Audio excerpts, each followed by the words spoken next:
Buenas tardes. Continuando con las actividades del quinto coloquio internacional de estudios sobre culturas originarias de América, pueblos indígenas, memoria, comunicación, idiomas, comenzaremos el panel Memorias reivindicativas desde el arte, la cultura y el derecho. Me acompañan Suseli Puluk de la colectiva antirracista Chimonic, Alexis Alexandro Quesadas Rivera del territorio de Terra, Costa Rica, y Jacob Omar Jerónimo de la Central de Organizaciones Indígenas y Campesinas Maya Shorty. Comenzaremos con la presentación de Suseli Puluk. Bueno, Gel, Maljoshich Obral, Kimaljoshich Le Tzirle. Buenas tardes a todas y todos. Mi nombre es Suseli Puluk, como ya bien lo decía Amanda. Soy una mujer joven quiché de Guatemala y el día de hoy pues voy a compartir con ustedes algunas reflexiones en torno a los procesos de reivindicación a través del arte y algunos otros elementos que han atravesado los cuerpos, territorios de las mujeres indígenas. Pues para iniciar, bueno, tengo una presentación la cual me gustaría que presentaran. Nombro en primer lugar y evoco los nombres de mujeres mayas que se opusieron al colonialismo, entre ellas Felipa Tzoc, Mama Maquín y muchas otras mujeres mayas que fueron borradas de la historia de nuestro país, de nuestro legado histórico por el colonialismo permanente. Bueno, en esta historia y en este recorrido de las mujeres mayas, hago mención del continuum de violencia, de colonialismo que ha atravesado los cuerpos de las mujeres específicamente y que en ellas ha establecido como dentro del imaginario social una categoría de servidumbre y la ocupación de las mujeres indígenas dentro de los espacios domésticos únicamente.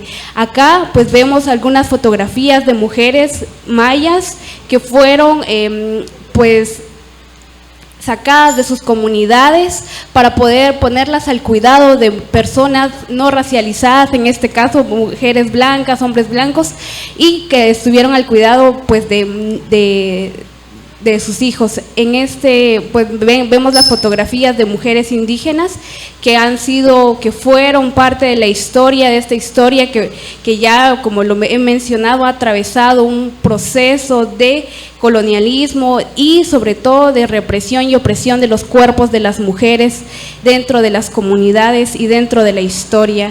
Acá vemos cómo dentro de la construcción y dentro del imaginario social que se ha construido con base a nuestra referencia es la anulación de las mujeres en la historia como sujetas políticas capaces de narrar su propia historia, colocando dentro de este imaginario y este Estado-nación cuerpos no blancos con nuestra indumentaria, que vemos como son personas ladino-mestizas en este caso, que son vestidas con nuestras indumentarias, negando así incluso a nosotras mismas la posibilidad de poder contar y la posibilidad de poder narrar nuestra propia historia desde estos cuerpos que la han atravesado y que la han vivido, y sobre todo que ha habido un proceso reivindicativo del espacio político, en el hecho de poder liderar luchas anticolonialistas. Han sido mujeres en la historia que aún así dentro del imaginario social de Guatemala pues no se construye como tal. En todo el caso, desde que existe una marca país que se nombra como Guatemala, el corazón del mundo maya, sin embargo a estas mujeres mayas son a las que constantemente invisibilizan, sobre todo su proceso de creación, por la valoración que tienen nuestros cuerpos dentro de este estado. Todo lo que produce una mujer no blanca, en este caso mujeres indígenas, no tienen un valor económico, ni social, ni político dentro de estos imaginarios coloniales, blancos en Guatemala. Acá pues como yo lo repetí, bueno, lo mencioné al inicio, el hecho de que mujeres no indígenas porten la indumentaria para colocarlo y representar esto reduce nuestra cultura al folclore.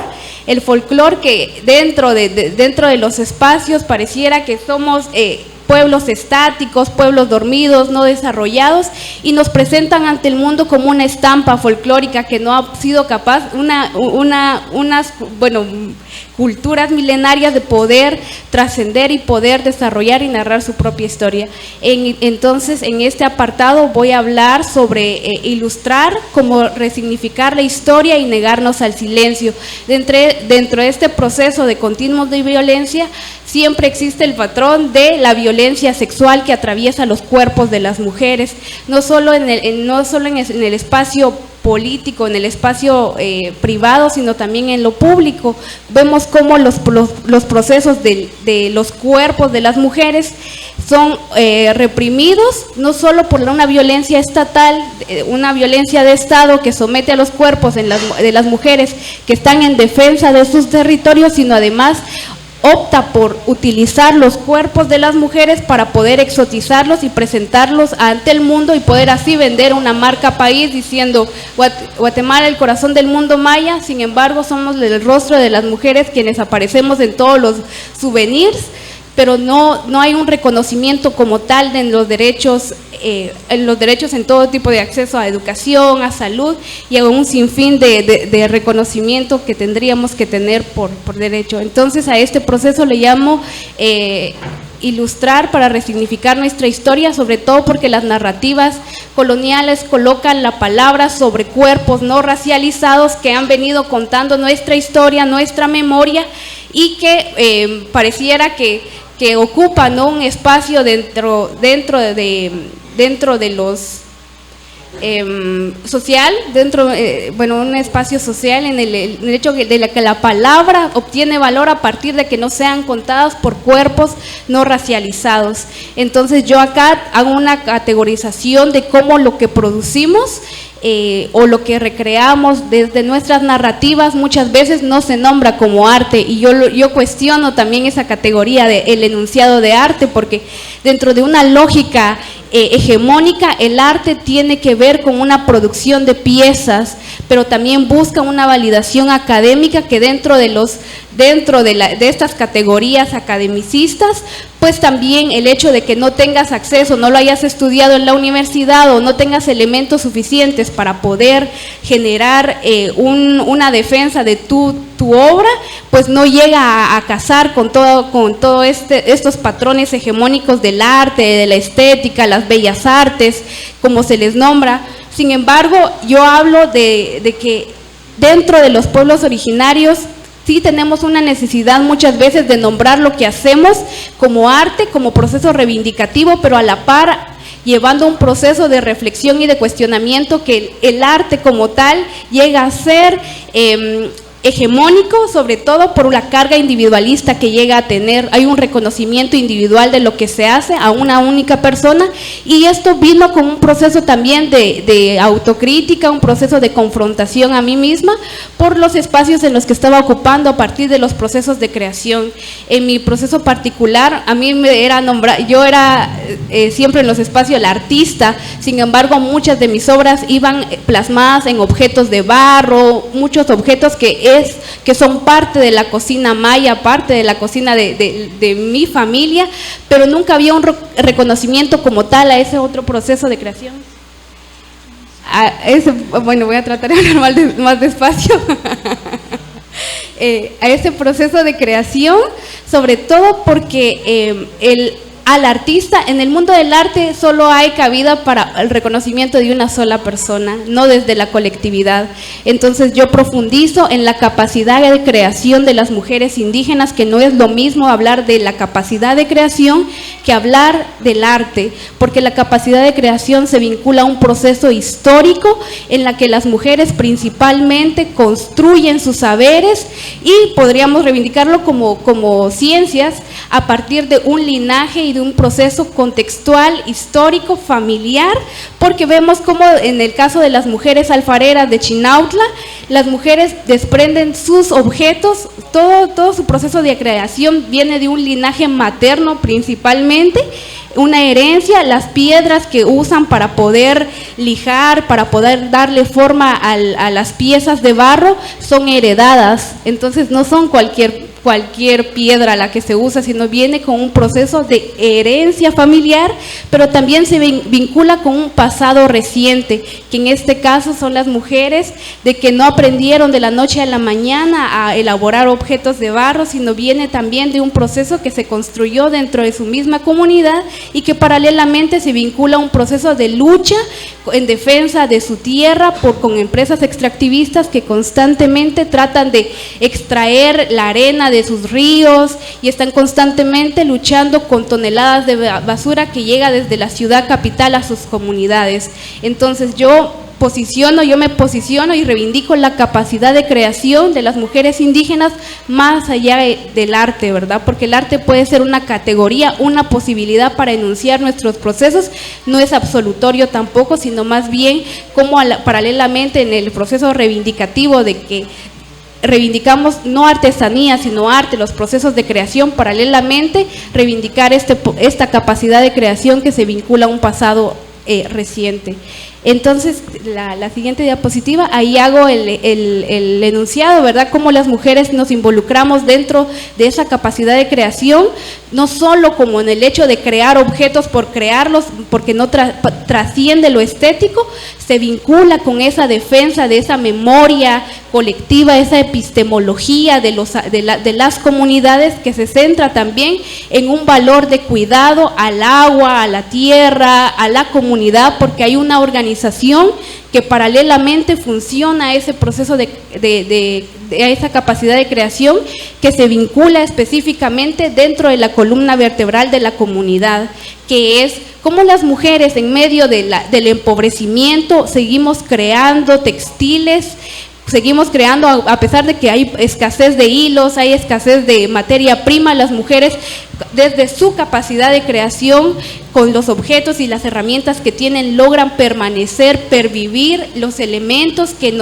hoy por hoy nos constituyen como mujeres y pueblos indígenas, en el caso de los huipiles, el caso de los cortes, de las fajas. Aún en el empobrecimiento, las mujeres desarrollan esa capacidad para poder permanecer y mantener esos elementos que nos definen como tales, ¿verdad? O que son prueba tangible de nuestra existencia y es una memoria material de tantos años y siglos de lucha anticolonialista, porque el hecho de que hoy vistamos con nuestra indumentaria tiene que ver con procesos de memoria que se han resguardado en los saberes de las mujeres principalmente y se ha trascendido por herencia familiar a las hijas, a las hijas principalmente, y de esa manera continúa una cadena de conocimientos que hoy por hoy permanece. Entonces desde acá pues yo abordé toda esta memoria, este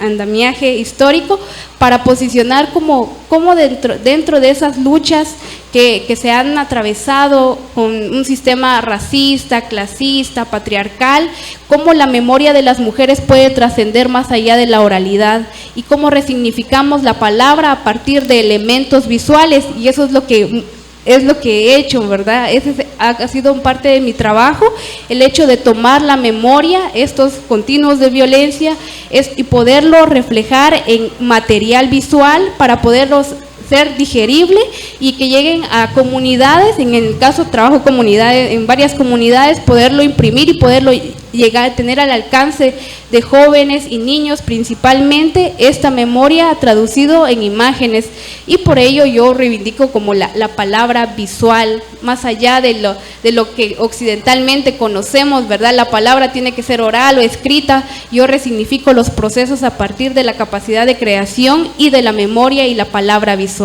Acá narro la historia de las mujeres de Sepur Zarco, que son mujeres quechís que enfrentaron la violencia sexual por varios años, de 1982 a 1988, tuvieron un destacamento militar en su comunidad en la que fueron esclavas sexualmente, hubo violencia sexual durante el genocidio de los años 80 y 90.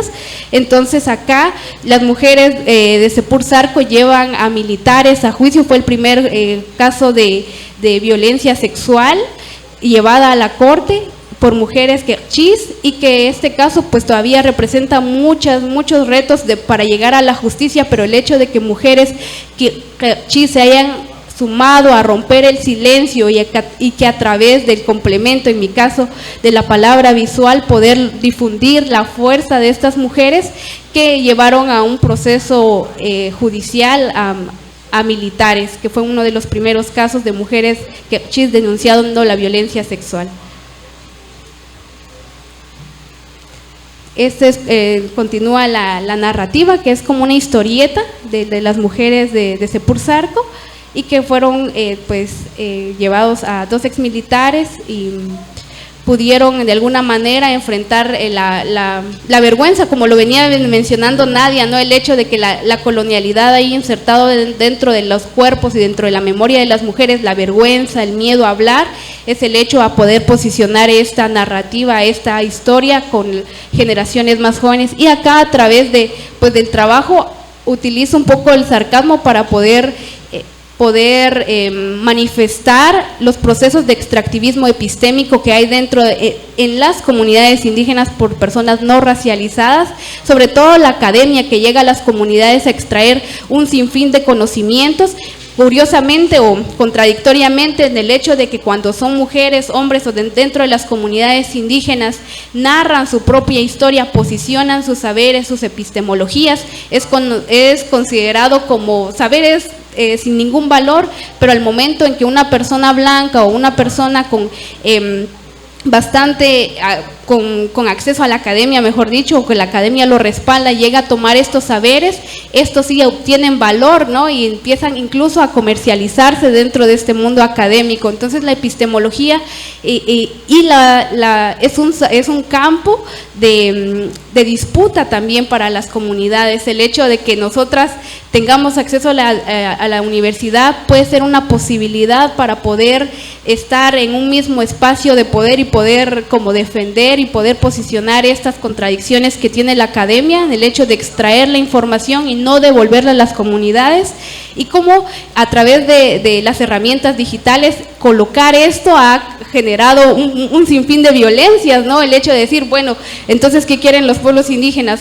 Vamos a las comunidades, hacemos un proceso de investigación consciente, o ¿qué es lo que hacemos? Empiezan a haber cuestionamientos en relación a la forma más ética de hacer academia, la forma más ética de poder generar conocimiento. Más que generarlo es reconocerlo, ¿no? En las comunidades siempre han habido conocimientos, no ha habido el reconocimiento académico. No sé si lo querramos en realidad, más bien no queremos que lleguen a extraernos y apropiarse y lucrar con esos saberes que incluso muchos de ellos, fue por ello que la pandemia en muchas comunidades se pudo resolver, ¿verdad?, a través del sistema de salud ancestral. Y acá hago una sátira porque dice, ahora un poema, lee mis ojos, y dice, deja de hacer extractivismo epistémico en los pueblos originarios. Y esto pareciera algo bastante simple y sencillo, pero a la hora de colocarlo dentro de los espacios que nos han sido negados, como la tecnología o los espacios digitales, ha generado interesantes reacciones por personas no racializadas. El hecho de decir, entonces, como confrontar, ¿no?, a través de la imagen es este tipo de violencia que nos ha llegado. Y poder denunciar el racismo, ¿verdad? Cómo poderlo explicar de una forma sencilla a personas, sobre todo personas jóvenes, que muchas veces pareciera que se llega a normalizar este tipo de violencia, y de alguna manera ir colocando estas infografías dentro de los espacios digitales ha servido mucho. De verdad ha habido como una interesante interacción con las personas, porque el hecho de confrontar también ese patriotismo, ese nacionalismo dentro de los espacios digitales, porque el hecho de nombrarnos chapines, o el hecho de salir de Guatemala, el chapinismo, el INGUAT, que promueve todo, pues la cultura guatemalteca, como pareciera que se adopta, ¿verdad? Entonces, el hecho de confrontar todos, incluso los términos cholera, María, anulándonos a nosotras como sujetas políticas, porque cuando nos ven en las calles nos dicen, ahí va una amarillita, ahí va una cholera, ¿no? Entonces, sobre nuestros cuerpos, sobre todo los cuerpos de las mujeres indígenas, pesa ese estigma del espacio único que ocupamos, es la servidumbre. La cholera es aquella mujer que tiene como las condiciones o las características de limpieza para poder emplearse en un espacio urbano, citadino, en este caso, para poder atender a los otros, ¿no?, estos otros que no son de nuestras comunidades. Y sobre todo el hecho de también ir nombrando que el racismo inverso no existe, el hecho cuando nos dicen, ay, pero ustedes también son racistas con las personas ladino-mestizas, ¿verdad? O sea, el hecho de ir confrontando y colocando estas narrativas dentro de los espacios digitales, porque es el espacio más cercano que tenemos para poder confrontar este tipo de ideas. Ha sido, nuevamente lo digo, interesante el hecho de generarlo, sobre todo porque pareciera que dentro de este mundo digital lo único válido es colocar un hashtag y el racismo se elimina de su práctica, cuando dentro de el reconocer o el nombrar esta violencia significa confrontar a esas prácticas cotidianas que se realizan inconscientemente, ¿verdad? Hacerlas conscientes para poderlas combatir, y ha sido como el hecho de poderlos colocar. Y también el proceso de reivindicativo, de ir colocando estas epistemologías, ya lo hablaba Nadia, el hecho de la milpa, y el maíz sigue siendo un elemento importantísimo dentro de nuestras comunidades, es el sostén de muchos sistemas alimentarios, y me gusta mucho una frase que dice, una de mis familiares dice que es que en realidad no estamos hechos solo de maíz, ¿verdad? Estamos hechos de milpa, porque la milpa implica la pluralidad de las especies nativas, entre ellas el frijol, el ayote, chiles, plantas medicinales, árboles frutales. O sea, el sistema milpa no es únicamente el maíz, sino se complementa con muchas otras especies que hacen todo de esto un sistema alimentario, y que hace también parte de esta columna vertebral de las comunidades, y que en estos procesos del sistema milpa se involucran los animales o los insectos, en este caso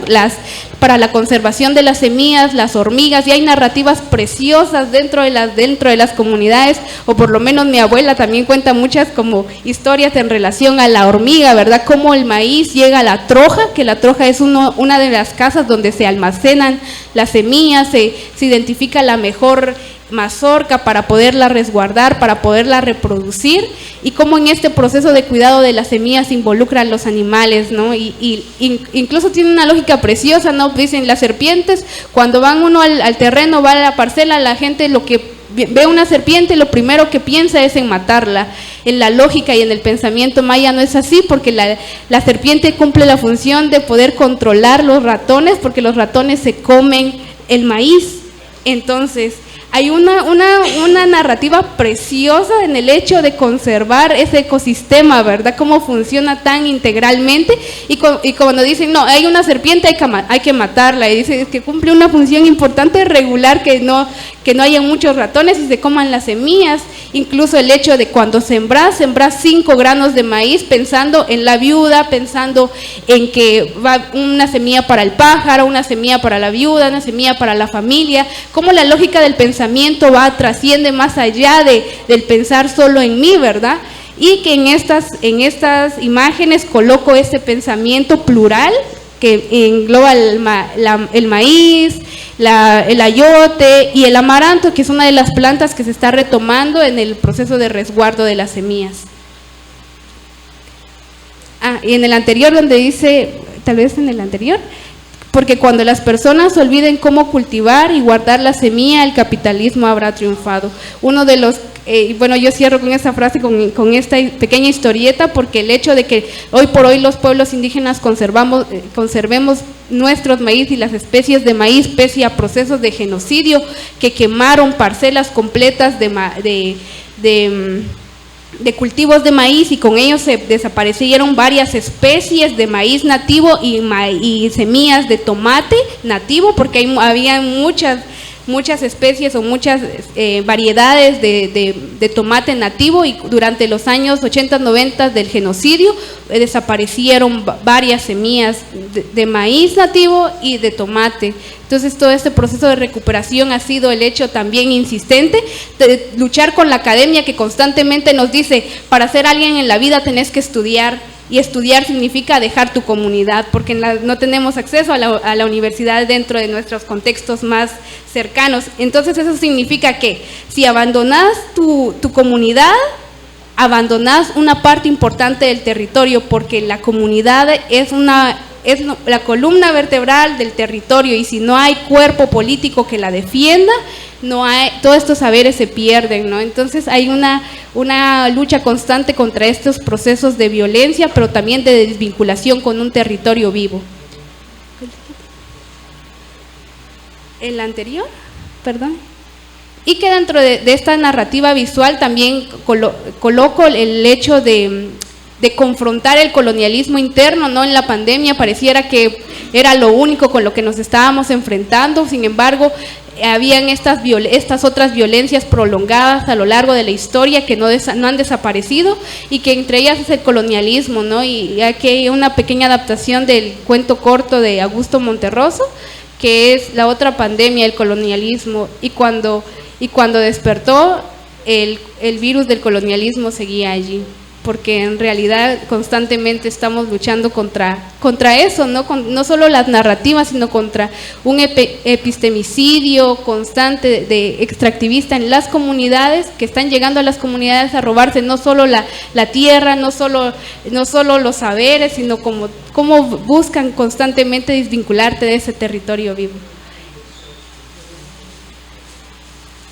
Y que acá dentro del trabajo que realizo, dentro de la memoria visual, la palabra visual es el hecho de poder colocar esto, ¿verdad? El sistema Milpa, hacer mucho énfasis en el sistema Milpa, sobre todo por no solo lo que constituye dentro de los sistemas alimentarios, sino también el hecho de la pluralidad de lo que implica este saber, ¿verdad? La integración de otras plantas, la integración, que es así como se constituyen muchas de nuestras luchas dentro de las comunidades. No solo es una persona quien articula todo, sino existe todo un proceso intelectual, pero existe también procesos dentro de las mujeres, y lo decía Nadia, me parece muy interesante cuando decía de que iban a ir a buscar como este animalito, y dentro de la comunalidad está el hecho también de que el trabajo de las mujeres es fundamental para todos los procesos de reivindicativos, no solo en defensa del territorio, sino también incluso para las fiestas en las comunidades. El hecho de que las mujeres tengamos la capacidad de creación y de adaptación para poder organizarnos inmediatamente para celebrar una fiesta en la comunidad, una celebración en la comunidad, es también una forma de resistir ante estos sistemas, ¿no? Que tratan no solo de desvincularte del territorio, pero también enfermar tu cuerpo, y enfermarlo es no solo el hecho de carecer de enfermedad, sino desgastarlo a través de la tristeza, a través de otras formas que te golpean, ¿no? Que te golpean, y que el hecho de que la pluralidad de los sistemas, la pluralidad de lo que se ofrecen en la comunidad, no solo es el conocimiento, es el trabajo también de las mujeres, de los niños incluso, que se integran a todo el proceso también de la búsqueda de la leña, buscar la semilla, ir a preparar la tierra. Entonces, toda esta integración tiene que ver con un proceso colectivo plural en defensa de la vida en sí misma. Y pues eso, ¿verdad? Nombrar a las mujeres que hoy por hoy están defendiendo los territorios, y que no es un hecho aislado, ¿verdad? De que seamos las mujeres a quienes más ataca este sistema, sino hay un elemento bien intencionado, y por eso yo hablo de la capacidad de creación de las mujeres, porque es esto lo que ataca principalmente este sistema, porque es parte de la columna vertebral de lo que funciona y lo que es no solo para la pervivencia, sino también para el sostén mismo de la vida. Únicamente, muchas gracias.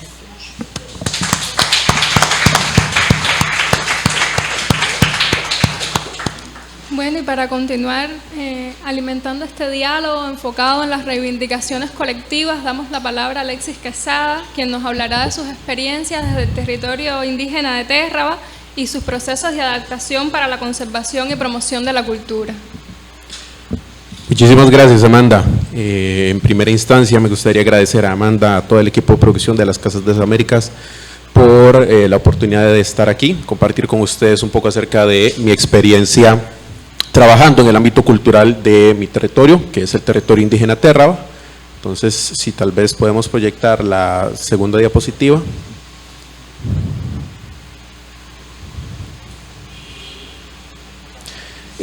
Solo para una referencia contextual, quisiera ubicarlos geográficamente. El territorio indígena Térraba es un territorio indígena ubicado en el Cantón de Buenos Aires, en la zona sur de Costa Rica. Costa Rica tiene 8 pueblos originarios, 24 territorios. Como pueden ver, el de color café oscuro en la parte inferior es el de Térraba. Somos vecinos directos del territorio indígena Curré y el de Boruca, y enfrente nuestro se ubica el territorio indígena de Salitre, Cabagra y Ujarrás. De estos 6 territorios, todos se ubican dentro del Cantón de Buenos Aires, y Térraba es el único perteneciente a la etnia Térraba-Bororán o Teribe, ¿verdad? Porque tenemos una relación directa con la etnia Teribe de Panamá. Entonces, de donde hemos compartido un lazo histórico desde hace 400 años, por lo menos de manera de historia registrada, comprobable.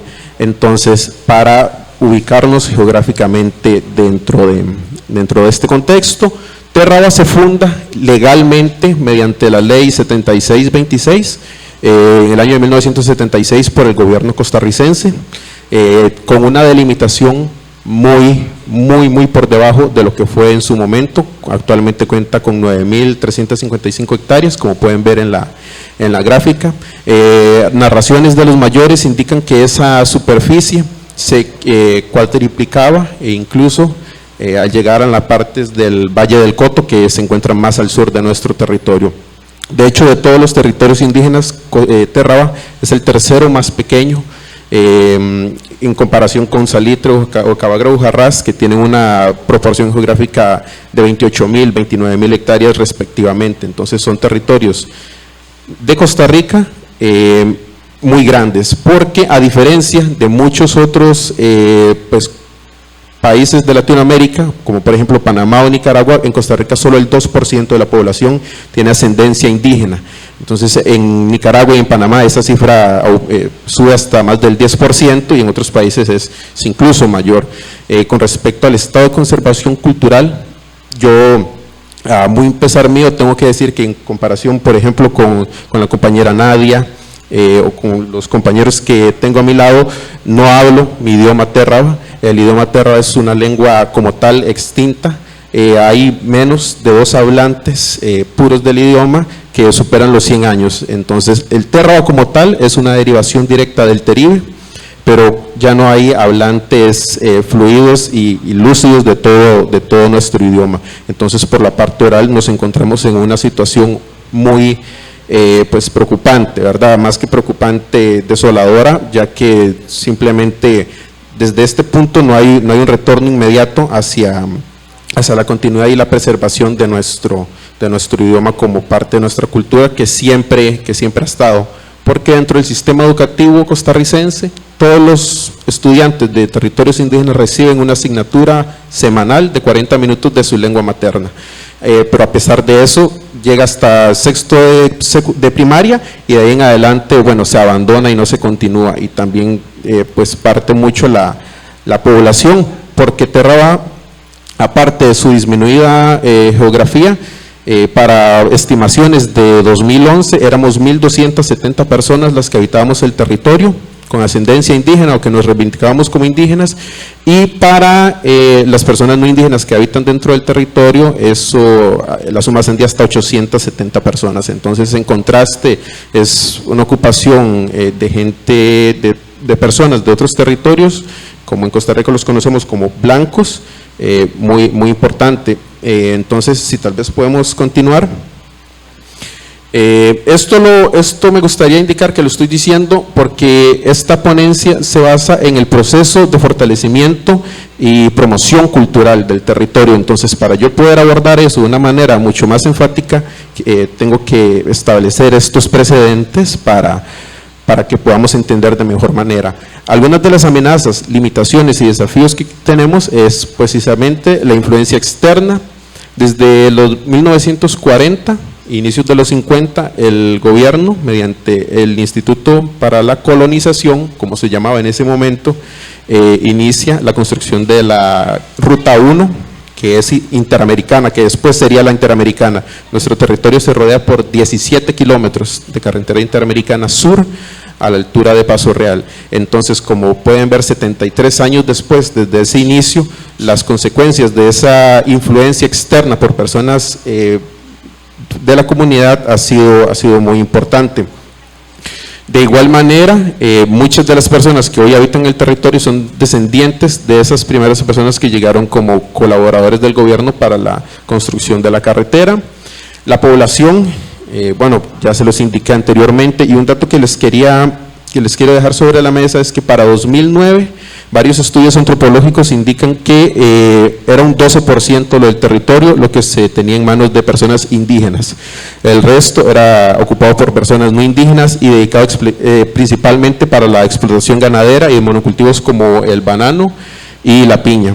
Entonces, es todo esto realiza un compendio muy importante para nuestro proceso de reivindicación cultural. Y bueno, la desconsideración de las formas ancestrales. Nuestro territorio, nuestra etnia cree en la sabiduría de los mayores como su máximo ente rector. Por lo tanto, desde hace 20 años se consolida el Consejo de Mayores Terrabaurorán, que se constituye todas las personas mayores que creen en este sistema político de gobernanza mayores a 62 años. Entonces, bajo esta premisa, nosotros se desarrollan ciertas comisiones dentro del territorio, interdependientes del Consejo, como la Comisión de Cultura y de Fiestas Tradicionales, a la cual pertenezco. Tenemos la Comisión Territorial, la Comisión de Resolución de Conflictos Internos, y bueno, tenemos cinco comisiones más que trabajan directamente con el territorio en las 8 comunidades, porque Terraba como territorio es uno, y dentro de él se encuentran 8 comunidades más. Pero el gobierno costarricense, a partir de 1976, con la promulgación de la ley, impuso una forma de gobernanza denominada Asociación de Desarrollo Indígena, que es el brazo más lejano o más interno que tiene el gobierno dentro de los territorios.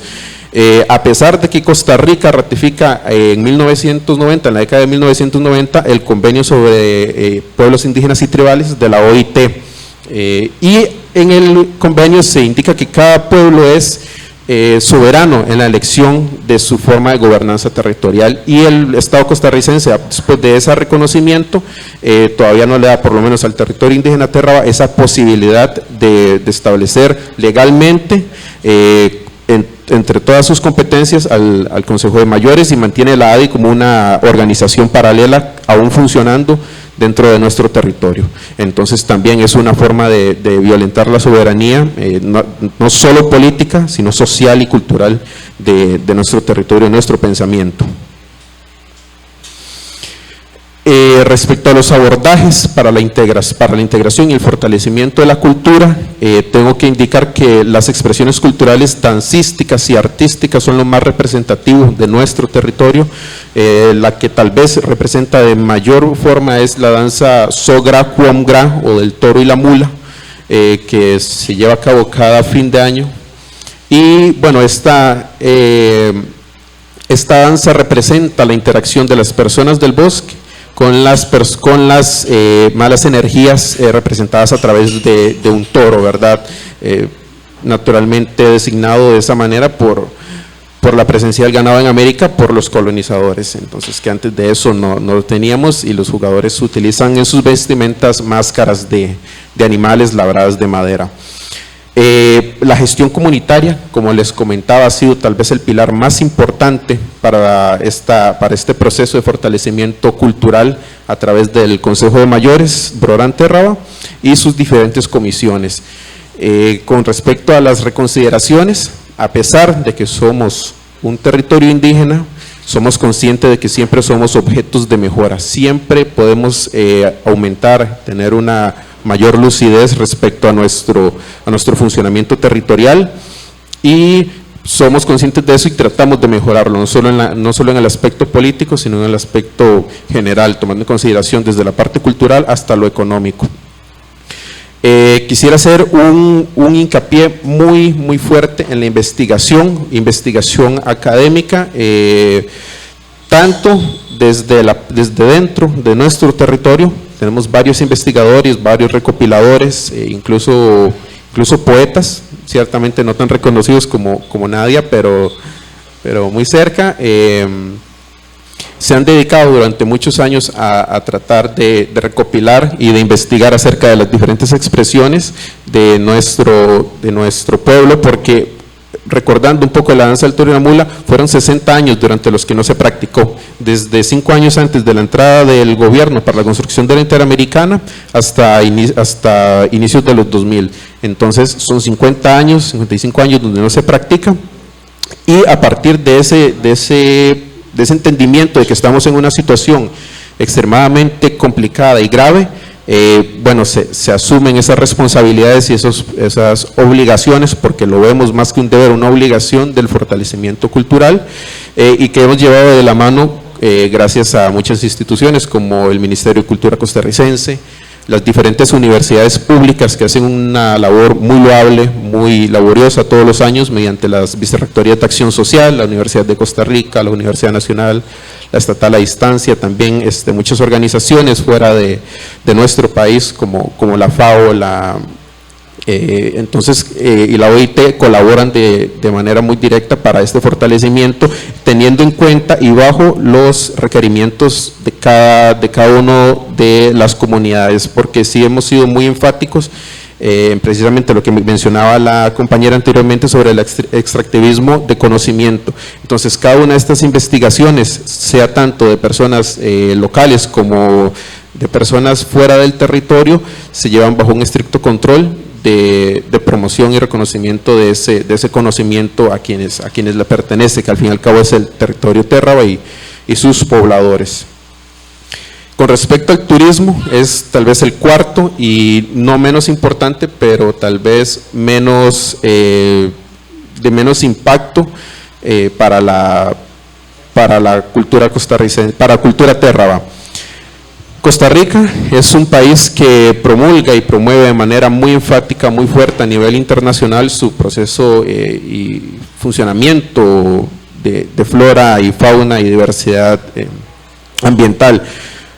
Para ponerlos en contraste en contexto acerca del contraste que existe entre la acción y la adicción del Estado-Gobierno como nación, el 60% de las áreas protegidas en Costa Rica pertenecen o fueron parte en la historia reciente de los territorios indígenas de Térraba, y la promoción de estas campañas a nivel internacional y nacional muy pocas veces realzan esos valores culturales de los que son parte esas áreas de conservación. Entonces, sí, es muy interesante ver cómo estas cuatro ejes, 4 consideraciones principales han establecido nuestro camino hacia la reivindicación cultural de nuestro territorio durante la última década, que tal vez ha sido de donde se ha presentado el mayor auge para el crecimiento de nuestro territorio, no solo en aspectos de reconocimiento, sino también de crecimiento y proyecciones a futuro, tomando en consideración también que como una población muy pequeña, no tenemos tantos nacimientos de personas indígenas, y para nuestra permanencia es una cuestión muy complicada, porque como cualquier cultura siempre buscamos perpetuar nuestro conocimiento a través del tiempo. Y bueno, a pasos cortos pero muy firmes hemos ido avanzando en ese camino, al punto de poder reconocer a nuestro territorio dentro de los tres territorios con mayor actividad artística dentro de todo el país, ¿verdad? Recuerda que son 24 territorios y el nuestro se encuentra en esa sección destacada gracias a este proceso de gestión comunitaria del que hemos sido partes muchísimas personas, y que yo he tenido solo la gracia de formar algunos años, pero de igual manera esa es mi presentación, ese es mi enfoque y esa es mi experiencia que quería compartirles acerca de mi territorio y su proceso de conservación y promoción cultural. Muchísimas gracias.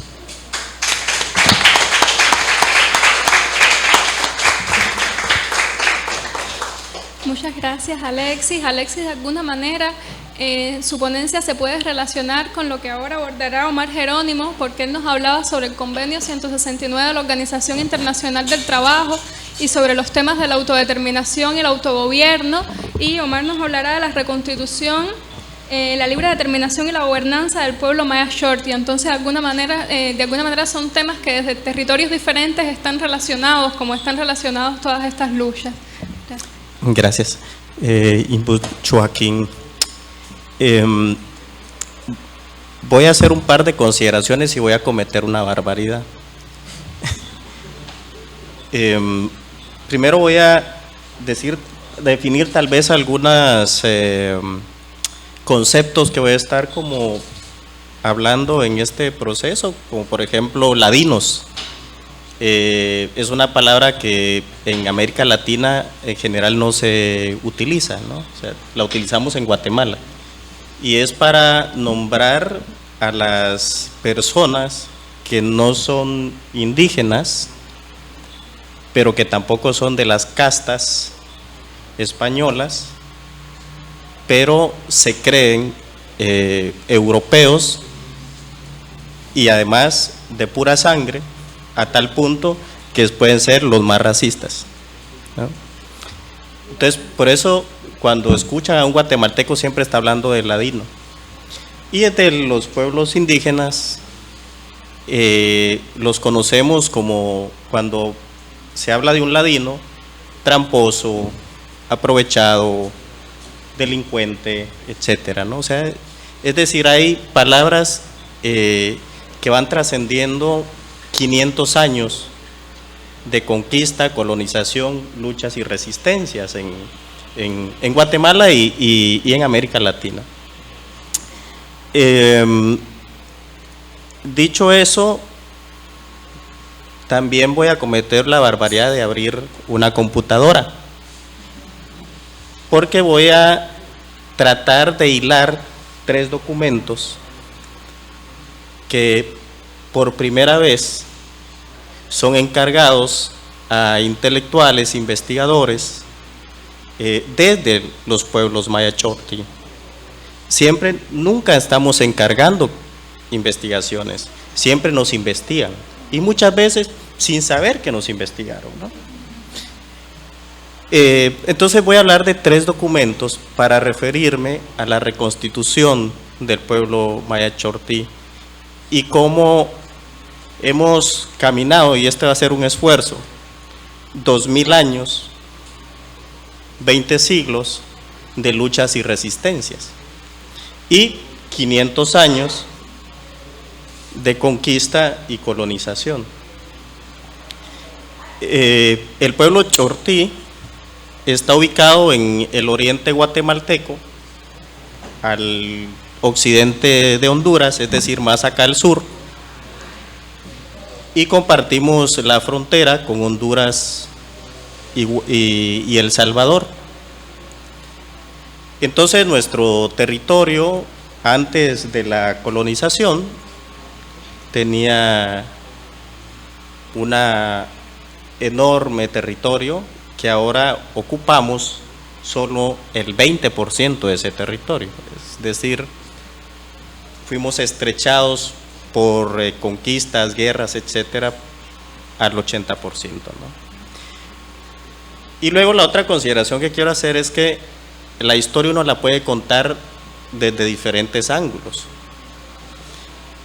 Siempre estamos contándola desde lo mal que nos tocó en esos 500 años, ¿no? De cómo fuimos esclavizados, de cómo fuimos abusados, de cómo fuimos empobrecidos. Es más, yo vengo de un territorio que hasta el día de hoy mantiene el 60% de niños con desnutrición crónica.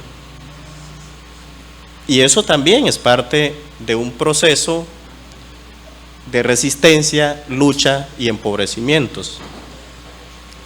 Pero de eso no quiero hablarles, porque de eso hemos hablado demasiado. Si ustedes ingresan a una página de internet y colocan el pueblo Xorti, le van a encontrar un montón de información sobre que vivimos en un lugar muy seco, el más seco de Centroamérica, que tenemos muchos problemas de nutrición, que muy pocos vamos a la universidad, o sea, todos los males. Esa es una forma de contar la historia. Y hay otra forma de contar la historia, y generalmente la historia se cuenta desde el poder, ¿no? Y el poder siempre va a hablar de lo mal que somos y nos impone una verdad.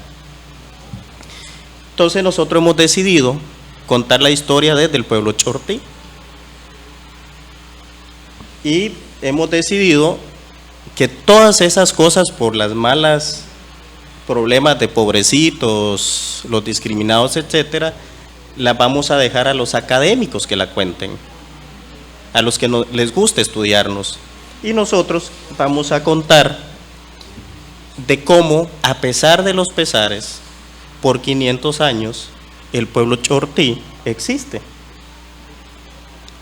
porque hemos sido todos los pueblos indígenas en el mundo. Ha habido una intencionalidad y es la desaparición de nosotros. Pero a pesar de todo, ¿cómo es que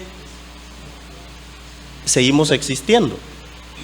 Yo creo que esa es la parte importante que debemos, no sé si contarle al mundo, pero sí contarnos nosotros como pueblos, porque es a donde aprendemos la resistencia y a seguir vivos, ¿no?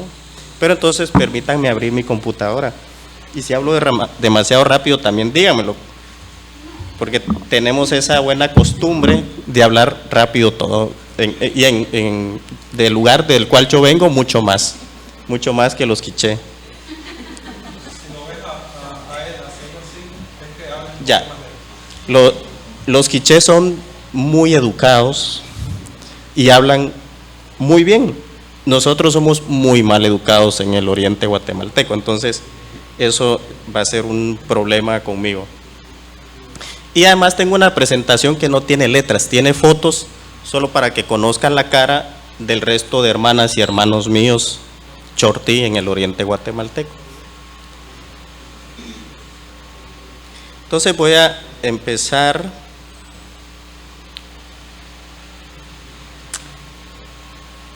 Además la traigo como organizada con objetivos que ya se los medio conté, entonces no los voy a abordar.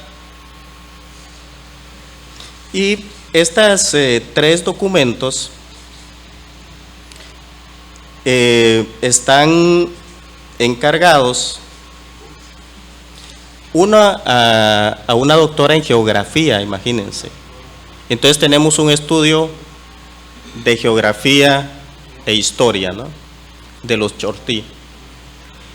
El segundo se le encargó y este es a Jennifer Casolo, es una doctora que llegó al territorio hace más o menos 20 años y la hemos obligado a escribir desde donde nosotros queremos que escriba también, desde donde queremos que se produzca, qué queremos que se investigue y para qué va a servir eso. Otro estudio se le encargó al licenciado en antropología, Diego Vázquez. Este se llama Cultura, Orígenes y Organización Maya Chortí. Y uno tercero, que se llama El Camino de la Central Indígena Chortí, Nuevo Día. Pues yo he sido objeto de estudio y también me tocó hacer un documento, ¿verdad? Y a mí me encargaron el Consejo de Autoridades Ancestrales Maya Chortí de la Nación Chortí, este documento que trata de ver cuál ha sido el camino que los chortí han tenido que tomar en los últimos 25 años, es decir, después de los acuerdos de paz en Guatemala, que tal vez algunos no saben, pero nosotros pasamos 36 años de guerra. Firmamos acuerdos de paz en diciembre de 1996, unos acuerdos bastante neoliberales, pero era lo que daba la resistencia que se pudo hacer, y de eso pues muchas de las cuestiones que contó acá la hermana del quiché tienen que ver con haber llevado a la justicia a varios militares criminales, ¿no? Entonces estos 3 documentos son más o menos 800 páginas entre los 3, y yo estoy tratando de pegarlos en 8 páginas y no pude. Tengo 35 páginas que no las voy a leer por lo mismo. Y voy a empezar entonces con una conversación que yo tuve en el 2002 con un líder sobreviviente de los comités de tierra, que luego les voy a contar qué son esos comités de tierra. Y él decía, para nosotros la guerra no terminó, sino que tiene una etapa nueva, la del control a través de la política. Porque ya nos despojaron a la mayoría de nuestro pueblo, ya la despojaron, decía él, de su lengua, que es por donde se empieza, ¿no? O sea, cuando no tienes lengua, empiezas a tener problemas de identidad.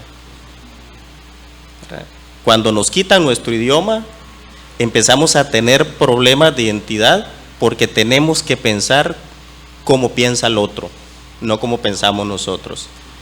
Y lo que Nadia decía, creo que es y perdón Nadia que te estemos citando cada rato acá, es una barbaridad, pero Nadia decía algo muy importante, y era la poesía la escribo desde mi lengua, ¿no? Porque esa es la gramática. Y ella la puede traducir como quiera, si quiere se apega o no a la gramática española, o sea, no tiene por qué ser obligada a apegarse a la gramática española, porque está hablando desde su idioma, entonces está pensando desde su idioma. Y es una barbaridad cuando nos quieren someter a la gramática del otro, ¿no? Porque quieren que pensemos como el otro. Un gringo dice los mujeres y le aceptamos que diga los mujeres, ¿no? ¿Por qué? Porque tiene problemas gramaticales cuando traduce o piensa. Pero si nosotros decimos los mujeres, de nosotros se ríen. Esa es una forma de obligar. Entonces, de eso se refería don Miguel Pérez. Cuando hablaba con él, él tenía 62 años. Yo más o menos tenía 23 años, ¿no? Y eso lo hace en el corredor de mi casa a mitad de la noche. Esas mismas palabras tuvo que repetir una semana después en una primera asamblea que los chortí y campesinos tuvieron para tratar una de las dificultades que estábamos teniendo, ¿no? Y él decía además, es necesario, porque además como él viene de los comités de tierra en Guatemala se constituyen en lo que se conoció como los 10 años de primavera que vivió Guatemala, de 1944 al 54, ¿no? Después del 54 nosotros tenemos una intervención de la CIA con los ladinos del oriente del país, del cual además yo vengo. En ese territorio, por lo mismo, empieza la revolución y también muere la revolución, porque los comités de tierra eran el brazo organizacional más importante para sostener la reforma agraria en Guatemala. Y los más fuertes de los comités de tierras pues eran del oriente, de Chiquimula, que es el departamento del cual yo vengo, además del territorio chortí. Esos eran los comités más importantes de tierras que transitaron junto con Jacobo Arbenz del 52 hasta que sacan por la fuerza Jacobo Arbenz, del último presidente de los 10 años de primavera en Guatemala, por la fuerza, con gente también del oriente guatemalteco que se miraba amenazado por el proceso de reforma agraria que se estaba dando, y que además los indios, además este es otro concepto, cuando nos dicen indios a nosotros es una forma de discriminarnos, pero también en América del Sur es interesante porque indios no tienen ningún problema que le digan el indio, ¿no? Yo creo que acá en Cuba tampoco que les digan el indio, A nosotros, si nos dicen el indio, es un acto de discriminación del ladino que está calificándonos de haraganes, sucios y que no nos gusta hacer nada, ¿no? O sea, es decir, esos conceptos siempre van a estar transitando en la historia en Guatemala. Entonces, Miguel decía, don Miguelito, como yo le conozco, además es un hombre mucho más grande que tú, alto, y yo le digo don Miguelito. Pero don Miguel decía que había que reconstituirnos, pero ¿qué significa reconstituirnos?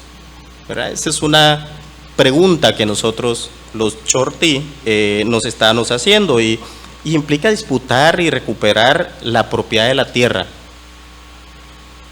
como punto importante. Nuestras prácticas de justicia, o sea, aplicar nuestra justicia, nuestra organización, nuestra identidad, nuestro idioma y nuestra economía. Y hay un factor fundamental que es como la columna de la vida del pueblo maya, y es la espiritualidad. Entonces, cuando nosotros estamos hablando de reconstituirnos, estamos hablando de todas estas batallas que tenemos que dar. Entonces, eso, digamos, es como el marco en el cual quiero hablar, y no sé si va a alcanzar, pero bueno. Y luego quiero partir en 3 momentos esto, y es, por un lado, la historia de quiénes somos. Segundo, cómo logramos sobrevivir 500 años. Y tercero, para dónde estamos yendo. Y el pueblo Chortí es uno de los pueblos menos conocidos en Guatemala. De los 23 pueblos mayas en Guatemala, más el Xinca y el Garífuna, que somos 3 pueblos, el Chortí se conoce muy poco. Y se conoce muy poco porque ahí transitó la historia temprana, digamos, del siglo pasado guatemalteco, que es esto que les estaba contando, ¿no? O sea, la revolución, la contrarrevolución. Y esto marcó de manera impresionante cómo se va a conocer al Chortí. Entonces, nosotros tenemos que contar quiénes somos. Es más, uno de los papeles que tenemos que hacer la gente que salimos emocionados, agradecidos porque la Casa de las Américas nos invita, es contar quiénes somos. Es una forma de embajada que nosotros hacemos, ¿no? Entonces el Chortí, como les decía, geográficamente se ubicó en esta parte del oriente guatemalteco y la parte occidental hondureña.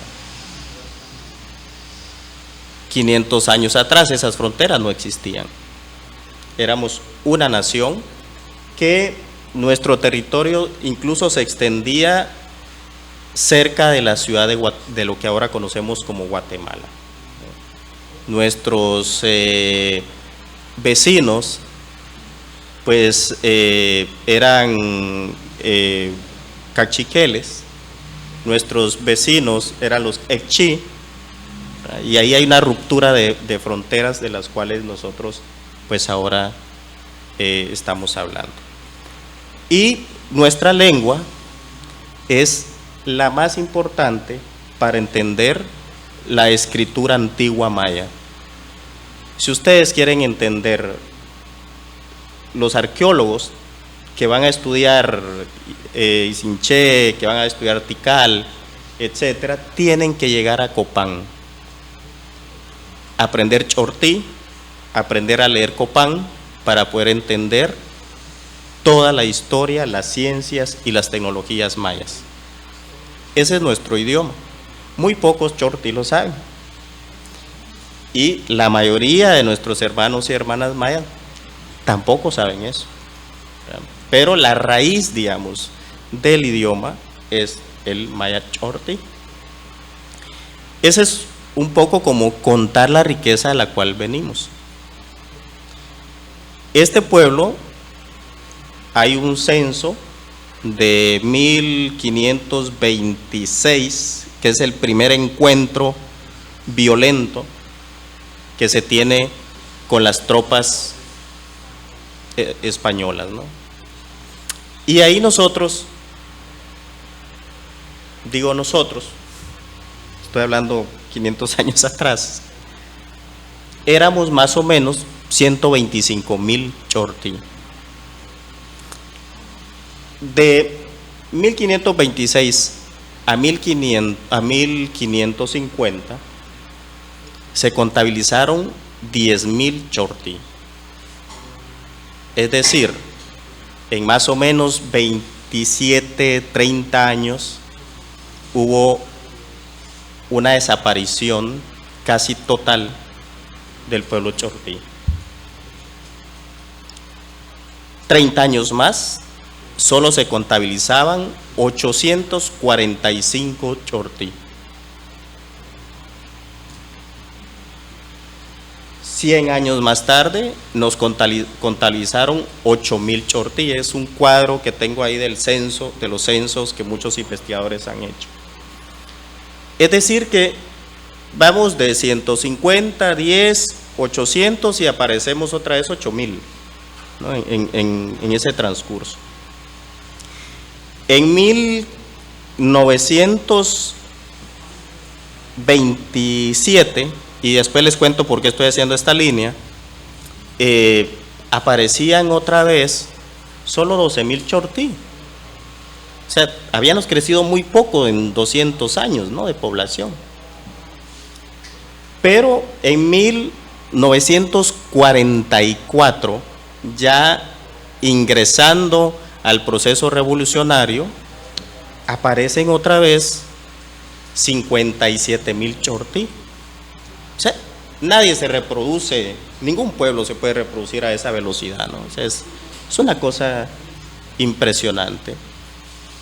Y en 1982, en el momento más crítico de la guerra en Guatemala, casi no aparecían chortí en el censo. Estábamos en 12,000, era una cosa, o sea, estoy hablando de grandes porciones de tiempo. Y hacen un censo muy malo, por cierto, en el 2018, que tiene una intención otra vez de decir que no existen los pueblos mayas indígenas en Guatemala.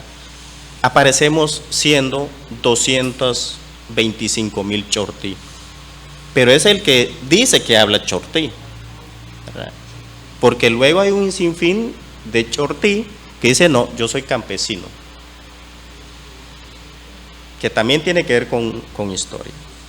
Pero esta columna de tiempo de censo que les estoy haciendo tiene que ver, ya no estoy leyendo, pero mejor así, tiene que ver con una estrategia que se va implementando justamente en 1527, y era la estrategia de resistencia del pueblo chortí, que estaba hilado por 4 acciones.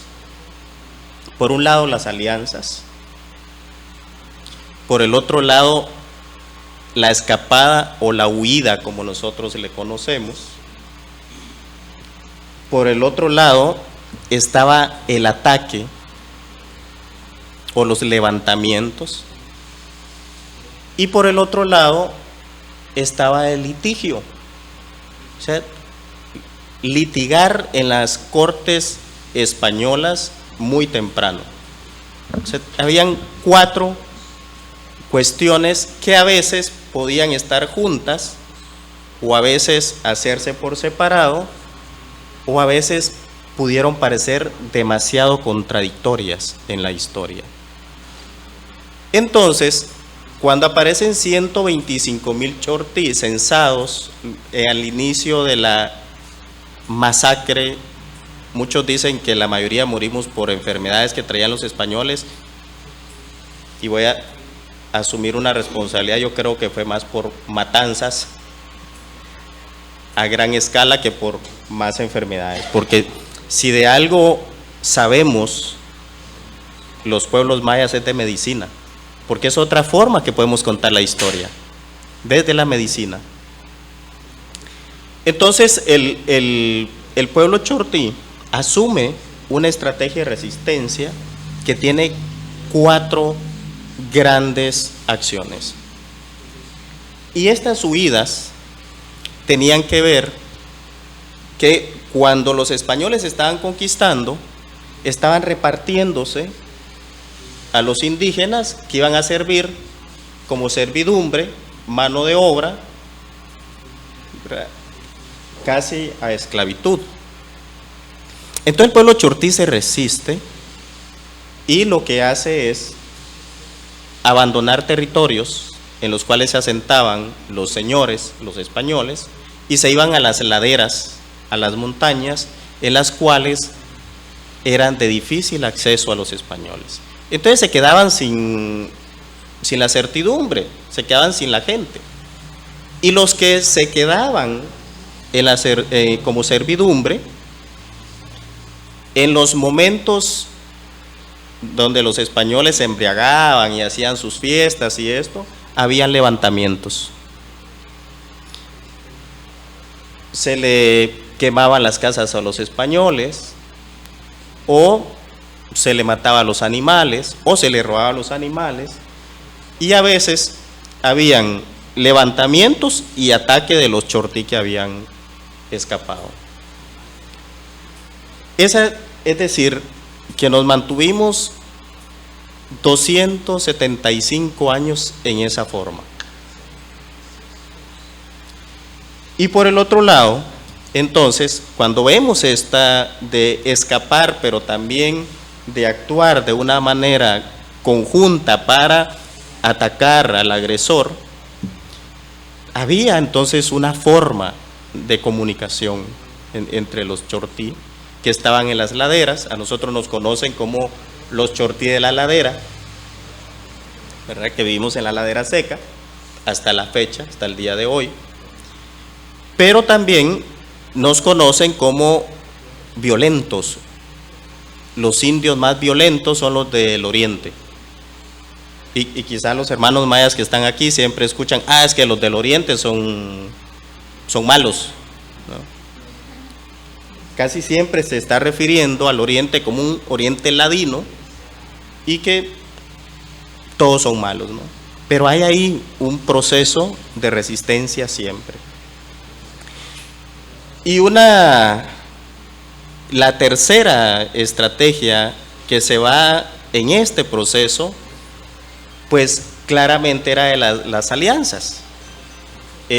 Copán Calel, que es el último gobernante, gran señor chortí, que además en honor a él es que Copán, que es una de las ciudades importantes para el mundo maya, se llama Copán. Copán Calel hace alianza con el señor de Mita, que era Mita, es también parte de los chortí en ese momento, y el señor de lo que ahora los españoles católicos conocen como Esquipulas, y el señor de Esquipulas. Y estas alianzas se hacen para defenderse de los españoles y para atacar a los españoles.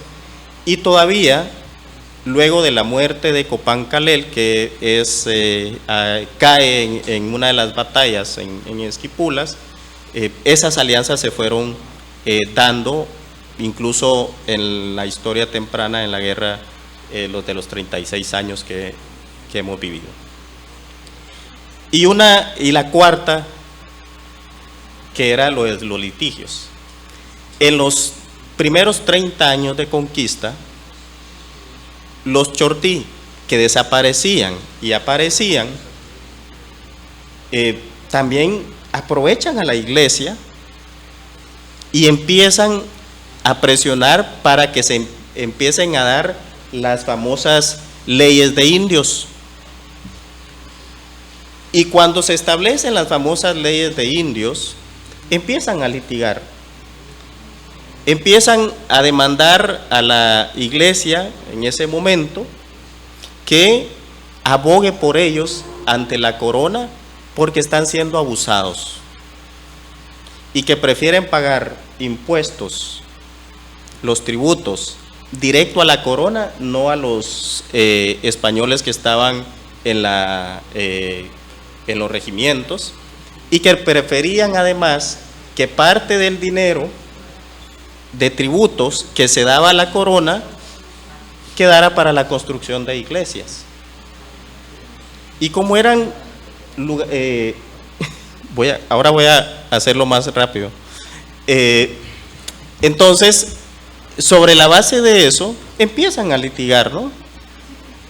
Y cuando la iglesia logra que el tributo vaya directo a la corona, entonces los chortí huyen de la servidumbre, del trabajo, se van a las laderas y entonces la iglesia empieza a quejarse con la corona que los indios no le quieren pagar los impuestos.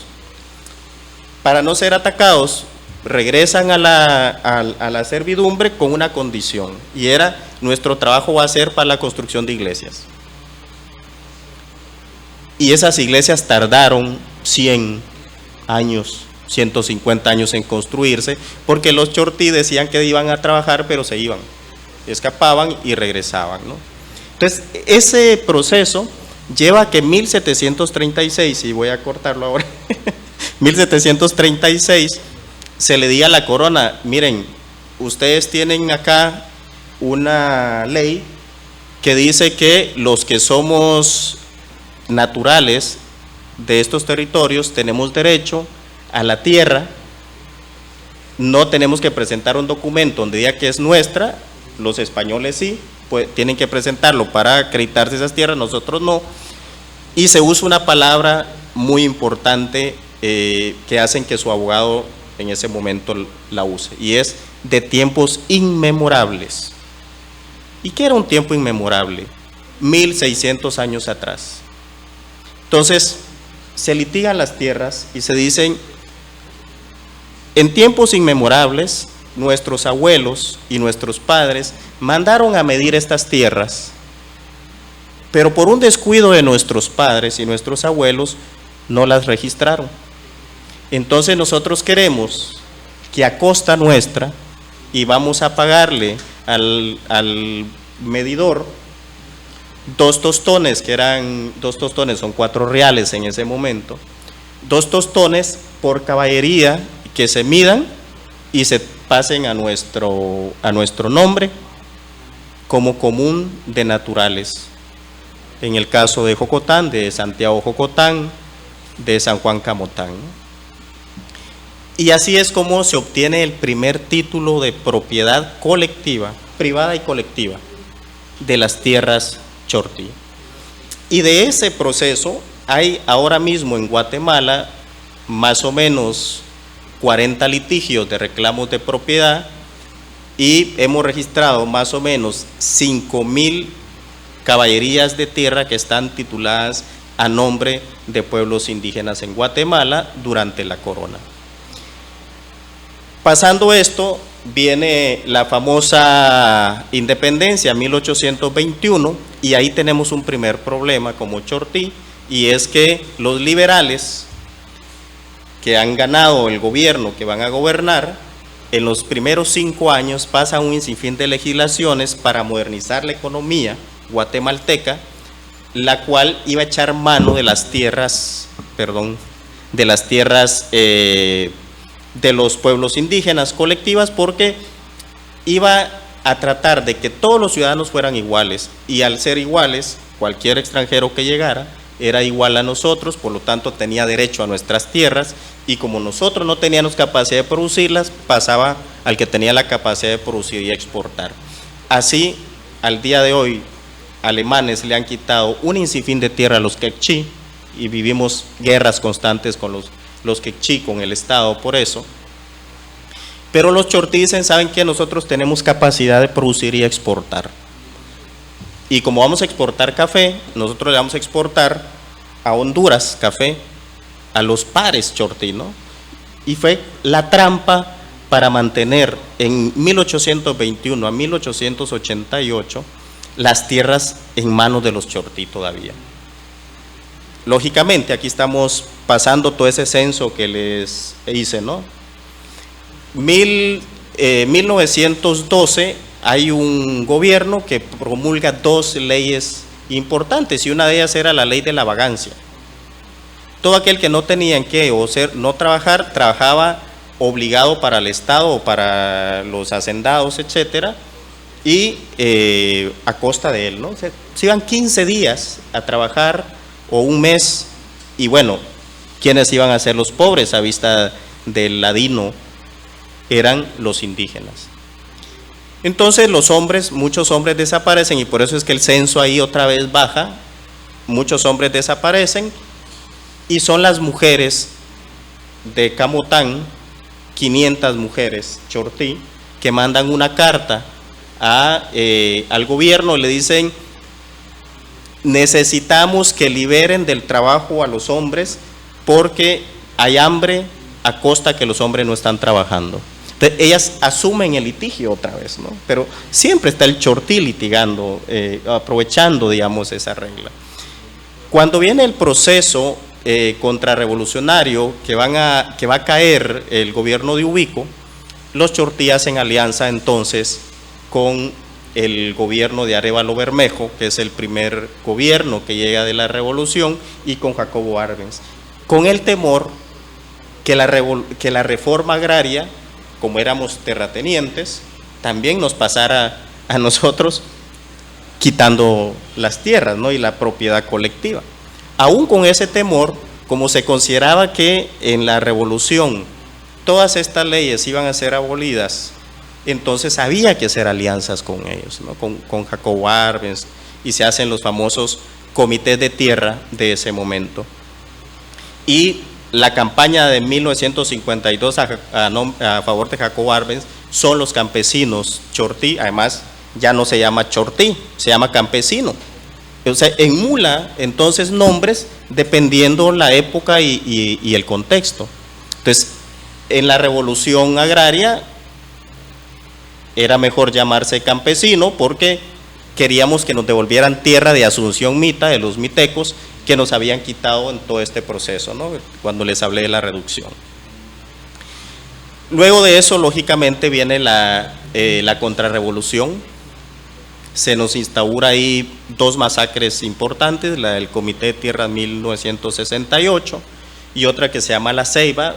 Aniquilan la comunidad, la primera comunidad en Guatemala que desaparece de la guerra, además, pocos saben eso, pero La Ceiba, Jocotán, es la comunidad que desaparece por completo en una masacre del Estado, porque allí llegaban los zapateros, que eran los zapateros salvadoreños, que eran los que tenían la escuela de comunismo en Zacapa, que es un departamento cercano a nosotros, ¿no? Entonces, esa comunidad era importante porque ahí estaba como el nacimiento de los procesos comunistas. Y de ese momento hasta el día de hoy, a nosotros nos llaman comunistas porque nuestras formas de practicar justicia, etcétera, siguen teniendo esa lógica colectiva. Como no me va a dar tiempo, 3 minutos para terminar el tercer documento. Entonces, luego de todo este proceso que venimos de la guerra, las tierras nuestras pasan a nombre de las municipalidades y coloca el registro de la propiedad en Guatemala, hace una conservación de títulos y pasa del común de naturales a propiedad de los municipios, con la intención que sean las municipalidades que pueden desmembrar la propiedad. Eso coincide con 3 cosas fundamentales. En 1998 tenemos el huracán Mitch, ¿verdad? Que fue una de las tormentas muy complejas para Guatemala, que todavía nos estamos recuperando. Ustedes aquí se recuperan en 4 días. Nosotros no nos hemos recuperado del huracán Mitch del 98. ¿Verdad? Con eso ustedes sabrán el tipo de situación del Estado también. Luego de eso también coincide una sequía de 2 años, que nos dejó sin alimentos y una crisis alimentaria brutal. Y también coincide en el 2000 al 2002 la crisis cafetalera mundial, que hacía que el café fuera más barato tirarlo al mar que regalarlo. Pero esas tres cosas, lo que pasa es que el Chortí venía también de proyectos de desarrollo de Países Bajos que habían tratado de llevar el modelo de las aldeas modelos que tenían en el altiplano guatemalteco hacia el oriente, y nos endeudaron a tal punto que se van creando espirales de endeudamiento, y los Chortí entonces tenían deudas y su garantía era la tierra. Y en el 2000, que vienen estos tres fenómenos que no son naturales y uno es económico, coincide que los bancos entran en crisis y en temor de no recuperar sus capitales, y deciden que hay que quitar la propiedad a los que deben, ¿no? Hay que embargar las propiedades. Estoy hablando de 5,000 familias. Pero ese fenómeno de los acuerdos de paz había producido organizaciones de jóvenes. Y nosotros los jóvenes creíamos que éramos los que conocíamos todo, y teníamos la tesis que habían líderes campesinos que habían sobrevivido la guerra, pero que les faltaban conocimientos, y que nosotros habíamos estudiado y íbamos a ir a colocar los conocimientos a campesinos que venían por 30, 40 años peleando. Entonces, se imaginan la locura de los jóvenes también. Pero por el otro lado estaban estos líderes campesinos buscando cómo darle salida a esta situación. Entonces, otra vez Miguel Pérez, que son de los tres sobrevivientes de los comités de tierra, dice: miren, le vamos a encargar a los jóvenes que vayan a crear un espacio solo para hablar. Pues sí, aquí hablamos, ¿no? No hablamos, ustedes escuchan. Este monólogo yo lo hice por 2 años en el espacio para hablar. Era el único joven que se atrevió, el único bruto, tonto, que no tuvo temor a hablar. Y luego solo estaba Miguel Pérez y como 150 líderes comunitarios que escuchaban lo que decíamos, no se atrevían a hablar. Miguel Pérez entendía eso, y lo que nos está diciendo es necesario crear un espacio para que hablemos, porque cuando hablemos vamos a recuperar nuestras estrategias. De ese 2002 al día de hoy fuimos transitando 23 años entre litigios ante el Estado, resistencia ante el Estado. Expulsamos proyectos hidroeléctricos, proyectos mineros de nuestros territorios, recuperamos nuestra espiritualidad, nuestra identidad, nuestras asambleas con los niños, con los adultos, ahora son en Chortí, ya no usamos el castellano en nuestras asambleas, y hemos iniciado el proceso de recuperación de algunas instituciones coloniales, pero que nos servían mucho, y son las alcaldías indígenas. Hemos construido nuestro Instituto de Ciencia y Tecnología, tiene 2 años ahora, nuestro Instituto de Ciencia y Tecnología Chortí, el UPACNAAR, que significa los llamadores del agua. Los llamadores del agua eran en su momento, y fueron asesinados todos en 1992, la autoridad más importante del Chortí, porque es el que entiende de los tiempos y del agua. Reconstituimos nuestros ajorirop. El ajorirop es el protector del cerro.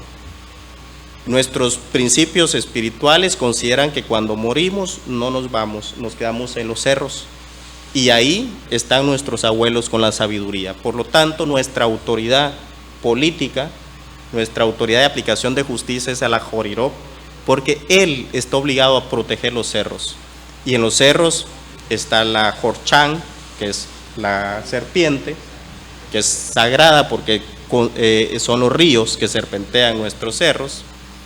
Están nuestros bosques, está nuestro ecosistema. Esa autoridad la hemos recuperado. Y estamos en un proceso más, y es la constitución de nuestra Universidad Chortí. Pero ojo, no le llamamos universidad.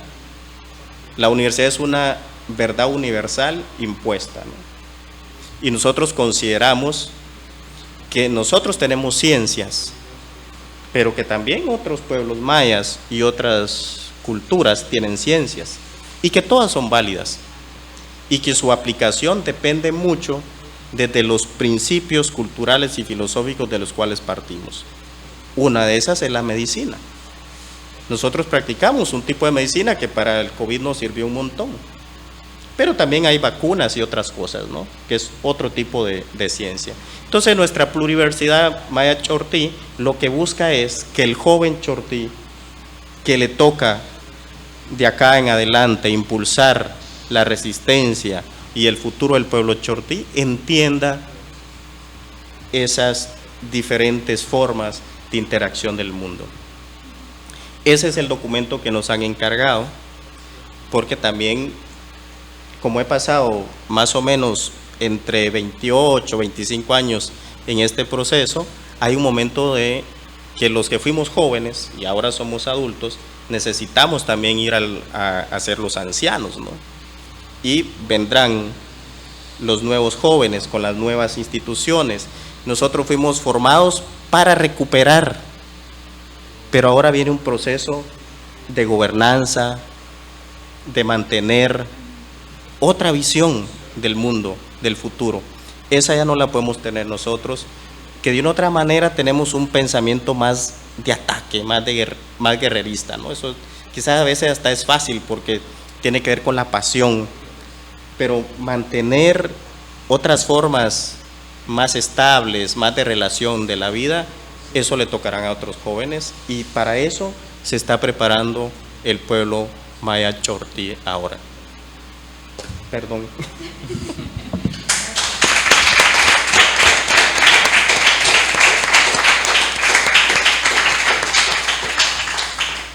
Bueno, muchas gracias a nuestros tres panelistas. Tenemos tiempo para alguna pregunta aquí en la sala. Bueno, yo sí tengo una pregunta que yo creo que de alguna manera se relaciona con las tres intervenciones y está relacionada con el tema de la devolución de estos saberes y de estos conocimientos que se generan en las investigaciones hacia las comunidades, y cuáles podrían ser estas maneras de devolución. Por ejemplo, Suseli nos hablaba de la creación, pero bueno, también usted nos hablaba de la creación de estos espacios de diálogo. Entonces quisiera que de manera breve pudieran comentar cuáles son estas maneras de devolución de conocimiento.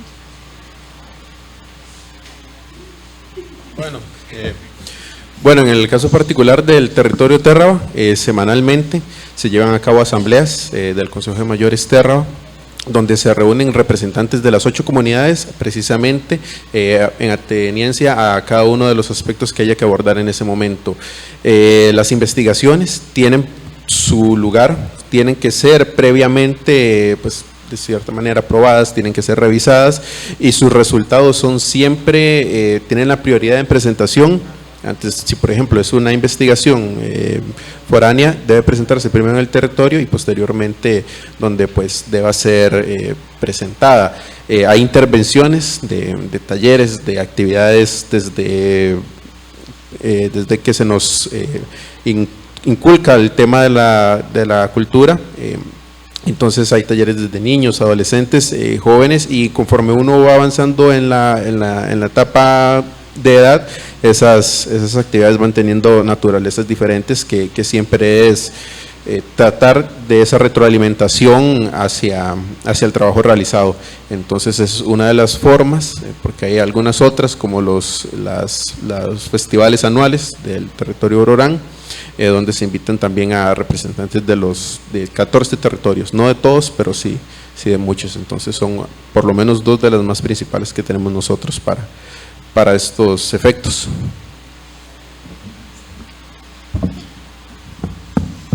Bueno, uno de los cuestionamientos que también hacemos como a lo interno con un grupo de compañeros es de que, como ya lo decía el compañero Omar, ¿Por qué tendrían los ladinos que investigarnos a nosotros cuando ni siquiera han profundizado su propia historia de opresión y su propia historia de cómo reproducen esas lógicas de dominación? Uno es que se cuestionen a lo interno, culturalmente, si tienen o no una cultura, ¿verdad? Porque una necesidad de ir a adoptar o ir a extraer conocimientos de otras comunidades.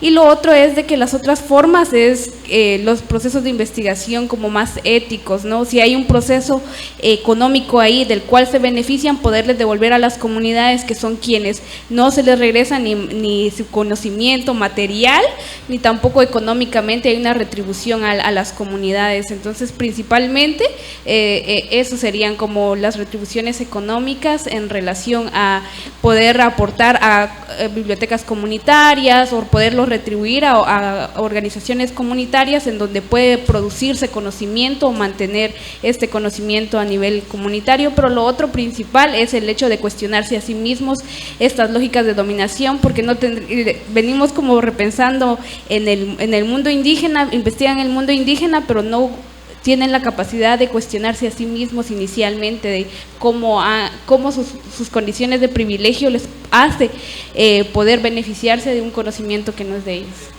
Gracias. Bueno, yo había hecho la aclaración al inicio que estos son documentos encargados por las autoridades y fueron, es más, no han sido publicados además. Estos documentos se produjeron en el 2013 al 2014, los dos primeros, el geográfico y el antropológico, y tenían el sentido de litigar las tierras para la devolución, para que el Estado devolviera las tierras a nombre nuestras. Entonces, por lo tanto, es conocido, digamos, del pueblo chortí estos documentos, ¿no? Y el tercero tiene que ver con la radiografía de lo caminado y sobre esa radiografía, cuáles son los planteamientos básicos que debemos de tener para el futuro. Entonces, digamos, son documentos no publicados, a ver si nos publican, pero que son de uso del pueblo chortí y están para estudiarse en la Universidad Chortí por los jóvenes, ¿no? Entonces, por eso son documentos muy extensos que te van contando de 10 en 10 el tiempo de los últimos 500 años. Muchas gracias. Si no tenemos ninguna otra pregunta, ya, muchas gracias. Bueno, reiteramos nuestro agradecimiento a la Rosa Luxemburgo, a la Fundación Rosa Luxemburgo, que fue la que hizo posible que Sucelio, María Alexis estuvieran aquí con nosotros. Y bueno, los invitamos mañana a acompañarnos a las 10 de la mañana a la proyección del documental La Ternura, que será presentado por Teresa Claudia Raipán, que está aquí con nosotros también. Muchas gracias y